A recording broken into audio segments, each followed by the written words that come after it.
Assalamualaikum warahmatullahi wabarakatuh. Salam pejuang ASN. Kali ini saya ingin berbagi tutorial dan tips agar kawan-kawan tidak salah di dalam memilih formasi yang nantinya akan menentukan masa depan Bapak Ibu, kawan-kawan sekalian.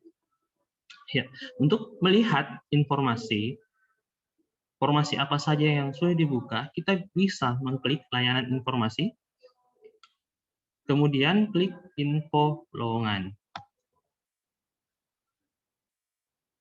Maka tampilan akan menuju seperti ini. Ya, Bapak Ibu bisa lihat.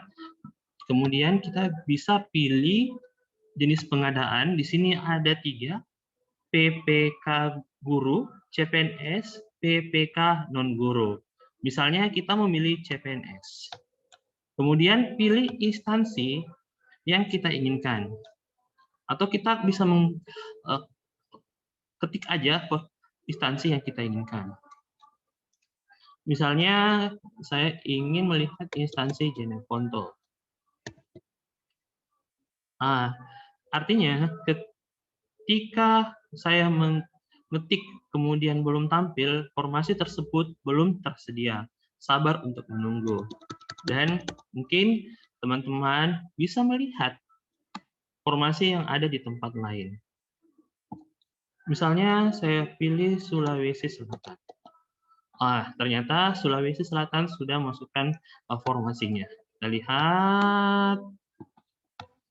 Ya, agar terlihat semua bisa kita show, lalu pilih 100 supaya formasi semua tampil.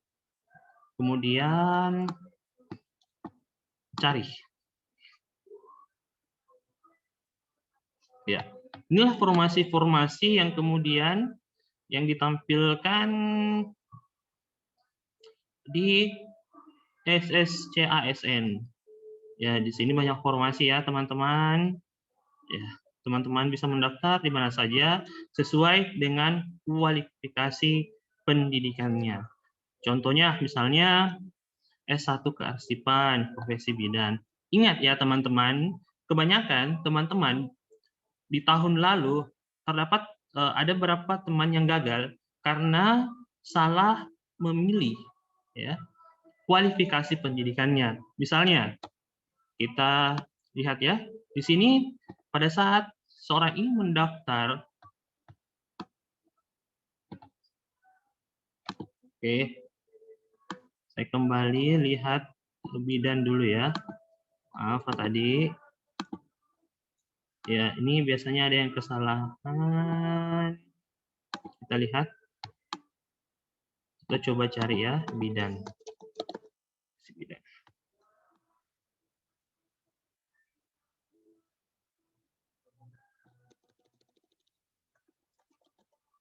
Ya, di sini sudah jelas ya.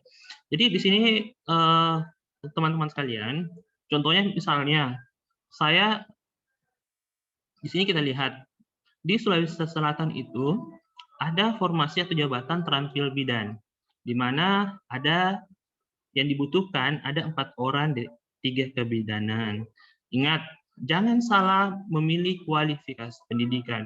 Jika teman-teman ya dari S1 kemudian ingin mendaftar di kualifikasi pendidikan D3 dan memasukkan ijazah S1-nya, maka teman-teman keliru. Dan ini otomatis menggugurkan teman-teman. Jadi kalau kualifikasi pendidikannya yang dibutuhkan D3, maka teman-teman harusnya mendaftar menggunakan ijazah D3. Seperti halnya sebaliknya ya teman-teman. Kalau misalnya teman-teman ingin mendaftar di ahli pertama bidan misalnya ya, kemudian teman-teman menggunakan ijazah D3 kebidanan, otomatis auto tidak lolos. Ya. Kemudian ada beberapa hal yang perlu menjadi pertimbangan teman-teman. Ingat, memilih formasi menentukan masa depan kita. Sehingga perlu hati-hati teman-teman memilih formasi.